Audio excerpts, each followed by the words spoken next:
السلام علیکم دوستو، آج کی کہانی کا نام ہے بری عادت کی سزا۔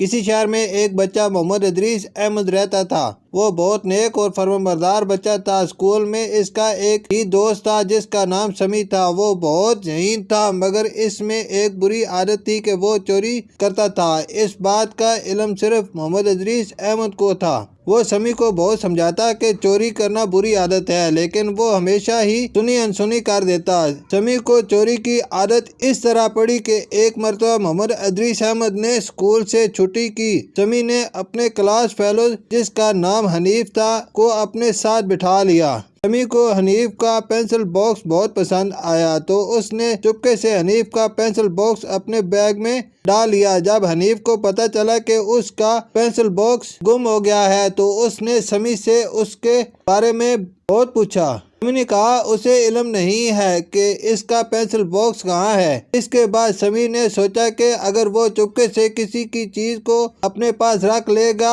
اور بعد میں تھوڑا سا جھوٹ بول لے گا تو اس کے پاس بہت سی چیزیں جمع ہو جائیں گی۔ پھر اس نے باقاعدہ چوری کرنا شروع کر دی۔ سمیع اب اکثر اپنے دوستوں کی چھوٹی موٹی چیزیں چرا لیتا تھا۔ محمد ادریس احمد نے اس کو بہت سمجھایا، مگر اس نے محمد ادریس سے بھی دوستی ختم کر دی۔ اب اس نے خراب لڑکوں میں بیٹھنا شروع کر دیا تھا۔ یہ لڑکے بڑی چوریاں کرنے لگے تھے۔ اب انہوں نے ایک منصوبہ بنایا کہ وہ بینک لوٹیں گے۔ یہ ان کی بدقسمتی تھی کہ جیسے ہی وہ بینک لوٹنے پہنچے تو پولیس کی موبائل بھی وہاں آ گئی۔ سمیع اور اس کے ساتھیوں نے پولیس کو دیکھ کر ان پر فائرنگ شروع کر دی۔